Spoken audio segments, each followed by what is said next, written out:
Tonight, we're getting a look inside their journey home. The former Marine journalist, dual national, and Russian opposition leader were freed as part of a historic prisoner swap involving multiple countries. Before he went to breaking news, 7 News' Christian Flores spoke with a foundation that advocates on behalf of unjustly held prisoners. If a picture's worth 1,000 words, there still may not be enough words to describe the sense of relief families of the Americans wrongfully imprisoned in Russia felt today, hearing from their loved ones after they were released alongside President Biden in the Oval Office Thursday. And now, 3 American citizens and 1 permanent resident, including journalist-Evan-Gershkovich and former U.S. Marine Paul Whelan, are on their way home. The reaction from Gershkovich's colleagues at the Wall Street Journal, emotions shared by advocates who played a role in their release. Every homecoming is a miracle. Benjamin Gray is the vice president of the James-Foley-Foundation, which advocates on behalf of unjustly held prisoners and their families, pushing the U.S. government to work out a deal for their freedom.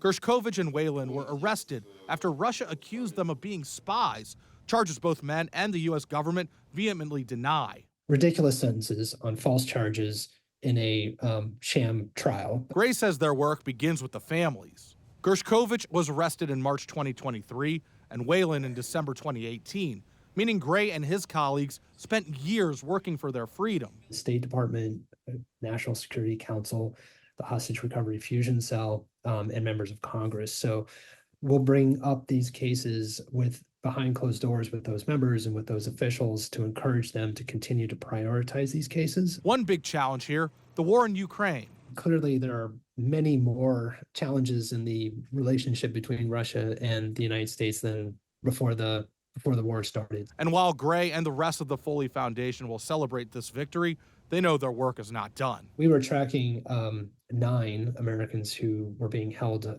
by Russia unjustly prior to this, so there are still 5 more that should still be prioritized in terms of return. Christian Flores, 7 News.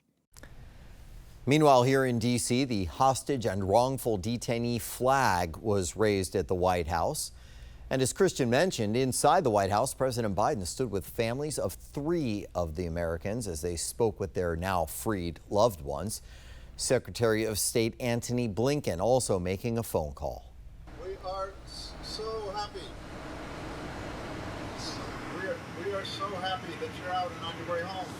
I think you've already spoken to the president, but he's been determined from day one for each of you to make sure that you got you home. 7 News' John Rogers is at the alert desk tonight. John, this swap comes just about 3 months until Election Day. So how are Vice President Harris and former President Donald Trump responding to this release? Well, 2 very, very different responses, Scott. So the presumptive Democratic presidential nominee, Harris, said the Americans were arrested and then convicted in, quote, sham trials. She went on to call it an appalling perversion of justice, but she also tempered the celebrations. As we celebrate today's news, we must also keep front of mind that there are other Americans that are unjustly being held in places around the world, and we will never stop fighting for their release. This evening, Harris tweeted this photo showing her speaking with the widow of Alexei Navalny, a Russian opposition leader who died in a Russian prison earlier this year. Meanwhile, Trump criticized the deal on Truth Social. He's demanding the details of this swap, claiming our negotiators are an embarrassment and we should not give Russia anything.